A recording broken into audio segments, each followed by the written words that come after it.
I decided to do my project on tea production within China. I'm currently specializing in Asian studies within my major, and I'm an avid tea lover, so I want to take a closer look into tea production within China.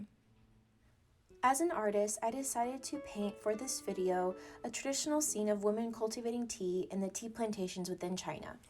Although agriculture is an important source of income for many Chinese people, its contribution to the country's total GDP is considerably less than that of the services and industry sector, with the agricultural sector making up about 7% of the total share of GDP, the industry sector making about 39%, and services making about 54%.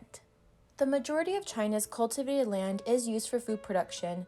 Rice production plays an essential role in China's agriculture as well as people's everyday life, making China the leading rice producer worldwide. Besides rice, wheat, corn, oleaginous plants, tea, and tobacco production are also important parts of agriculture within the economy. The written history of tea consumption in China goes back longer than any other country, thousands of years estimating to the 10th century BC. In ancient China, tea was originally used as a medicine, and over hundreds of years it has slowly shifted towards being viewed first as a tonic and now as a beverage as it is today. A myriad of styles of tea originate in China, which produces and consumes black, green, oolong, and puree teas, as well as the less well-known yellow teas. Chinese teas are astoundingly diverse, as within each of these broad types of tea there are countless different styles, both originating from ancient and modern styles of cultivation. China has also come to produce styles of tea that originate elsewhere, such as sencha, otherwise known as matcha, which originates in Japan. Since 2010, Chinese tea plantation and tea production have been growing steadily. The total plantation area increased from 1.9 million hectares in 2010 to 2.58 million in 2013, with an average annual growth rate of 6.6%.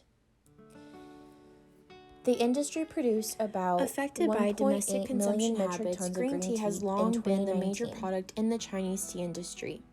While the total production of green tea continues growing, the proportions of green tea and oolong tea have stayed the same level or slightly declined in recent years. By contrast, the proportions of brick tea, black, white, and yellow tea are continually on the rise. Over more than 80 million people work in the tea industry as farmers, workers, or salespeople. The average annual growth rate during the last 4 years has been 7%. The tea industry in China plays an important role in increasing the income of lower-income people from the main tea production areas. This is because, in particular, brick, white, and yellow tea are unique to China and present strong marketing vitality.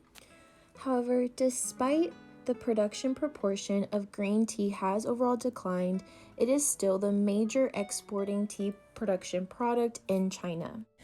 However, last year, Morocco ranked first among the top Chinese tea importing countries, with an annual tea import volume of approximately 74,280 metric tons. In 2019, Morocco was chosen to open China's first tea company in Africa, signaling China's growing presence on the continent. Uzbekistan, where tea is an integral part of daily life and traditions, was the second largest Chinese customer in 2019, importing over 20,000 metric tons of tea. The rest of the majority of Chinese tea imports primarily belong to northern and western African countries. However, despite being the largest tea exporter and the leading green tea exporter, China's voice has gone unheard in recent years because the profit margins for tea is less than 5%. In recent years, the Chinese government has expressed concern that the tea industry was too spread out. China has about 70,000 tea companies, but not one single internationally strong brand.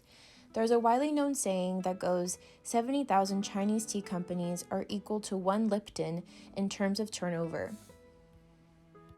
Wu Zhudan, General Secretary of the China Tea Marketing Association, stated, "The hundreds of different types of tea drunk by Chinese people means that it's not possible to develop the Chinese tea industry into a company like Lipton's, which is standardized with no difference in quality." In 2013, the Chinese government released what is known as the One Belt, One Road initiative, which is a global development infrastructure strategy adopted by the government and planning to invest in nearly 70 countries and international organizations. Within this new One Belt, One Road initiative, China has set itself the challenge of doubling its tea exports by 2020. While there is no doubt that in the future there will continue to be fluctuations within the tea production industry in China, there is also no doubt that tea remains a large asset of China's culture and is now an important part of people's everyday lives across the world. The remainder of the video is going to be the rest of the time lapse of my painting. Please sit back, relax, and enjoy. And maybe you can pick up a cup of tea.